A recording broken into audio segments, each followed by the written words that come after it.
You see, there is a reason why I am really insisting that he really can't condemn violence. Because he's actually violent himself. He did. I'll say this. It's on record. About 2 or 3 years ago when we had a by-election in Kibra, you saw Honorable Sifuna in a public rally saying, on Tuesday or whatever day it was, I want to see Halwale run. You know? And you know, it really happened. I want to see Baraza. Didmas Baraza run. I want you to hit Didmas Baraza. I did. All those, I don't know whether it was cautionary sentiments or something. Don't put words in my mouth. Immediately it happened. He still came out celebrating, you know, in public and saying, you know, you guys did justice. You know, that is how it should happen. So it is actually right when it's done on somebody who is perceived, according to him, a political nemesis. So ideally, for Sifuna and the likes of Azimio, they enjoy violence when it's beneficial to them. Now, I want to see them condemn what happened to the people who do small businesses in Kibra, not just really focusing on Northlands. We condemn. Just condemning and not really protecting. And I really want to insist on that.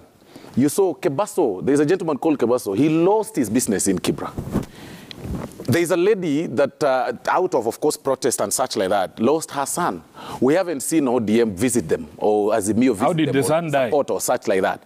We haven't. Because, how did the son die? Are you sending the people, you know, you're sending the police officers and such? Because also, you see, even as we talk about the protests and that, talk about the 24 police officers who were injured. Are police not human?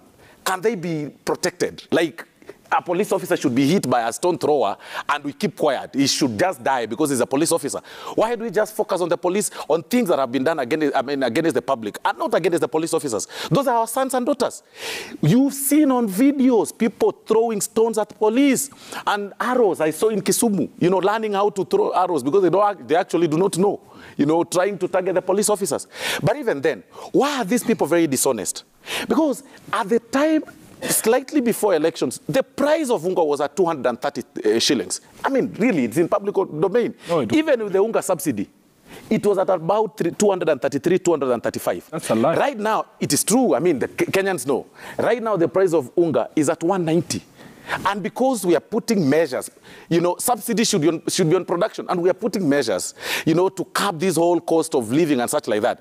Will you reduce the cost of unga by putting a sufuria on the head and walk around Nairobi and say, I'm Senator Nairobi, and I got 800,000 votes, and I have sufuria on the head? Really?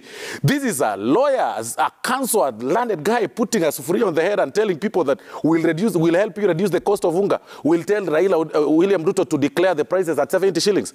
What kind of, you know, it's a very funny thing. Okay. This is... You're telling your supporters that, you know, we are going to edge out William Ruto from State House and we'll take over. That's a lawyer saying. Okay. I'll hold you both parliamentarians. I'll hold you both parliamentarians to account as we go forward in the course of this broadcast as to the policy directions that ought to be taken by the bicameral parliament. And you sit in a house where you, the senator, and a member of the National Assembly, is the only entity that can impeach the President of the Republic. Exactly. That is the power that you bear. Exactly. And also declare a state of war and emergency, otherwise approve KDF's deployment elsewhere within the country or even outside within the course of this broadcast.